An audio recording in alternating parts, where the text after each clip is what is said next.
नमस्कार प्रणाम दोस्तों, आप लोग का अपना YouTube channel Bhojpuri national news में स्वागत है। दोस्तों आज मैं बताने वाला हूँ काजल राघवानी के एक बहुत ही बेहतरीन फिल्म के बारे में, जो कि इस फिल्म को कैसे आप लोग देख सकते हैं। जिस फिल्म का नाम है भौजी, और भौजी फिल्म को फुल HD में आप लोग कैसे देख सकते हैं वही बताने वाला हूँ आज के इस वीडियो में। तो वीडियो को पूरा जरूर देखिएगा, तभी पूरी बात समझ में आने वाली है। अगर अभी तक हमारे चैनल को सब्सक्राइब नहीं किए वो लोग कर ले, और वीडियो पसंद आएगा तो एक लाइक जरूर करिएगा। तो चलते वीडियो को शुरू करते हैं। तो दोस्तों काजल राघवानी के फिल्म भौजी का ट्रेलर आज से कुछ दिन पहले आया था, और इस फिल्म का ट्रेलर पर खूब ज़्यादा प्यार और दुलार भी मिल रहा है, जो कि यह ट्रेलर को खूब ज़्यादा पसंद किया जा रहा है। और इस फिल्म का ट्रेलर काफ़ी शानदार और कमाल के बनाया गया है। काजल राघवानी के फिल्म भौजी के स्टार कास्ट में काजल राघवानी, लाडो मधेसिया, पुष्पेंद्र सिंह, कंचन मिश्रा जैसी तमाम कलाकार इस फिल्म में आप लोगों को देखने को मिलने वाला है,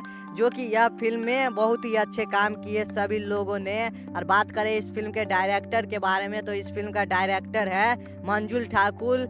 मंजुल ठाकुर बहुत ही बेहतरीन फिल्म लाते रहते हैं, जो कि बहुत ही काफ़ी हिट फिल्म दे चुकी है। बात करें इस फिल्म के बारे में, आप लोग इस फिल्म को आप लोग कैसे देख सकते हैं। तो दोस्तों इस फिल्म को अभी तक नहीं चलाया गया, जो कि कुछ दिन पहले ही इस फिल्म का ट्रेलर आया है। और इस फिल्म को वर्ल्ड टेलीविज़न बहुत जल्द किया जाएगा बिफोर यू भोजपुरी के YouTube चैनल पर। तो हमारे चैनल के माध्यम से ज़रूर बता दिया जाएगा, उससे पहले हमारे चैनल को सब्सक्राइब कर ले। तो दोस्तों आज के इस वीडियो में इतना ही, मिलते हैं नेक्स्ट वीडियो में, तब तक के लिए बाय बाय, जय हिंद दोस्तों।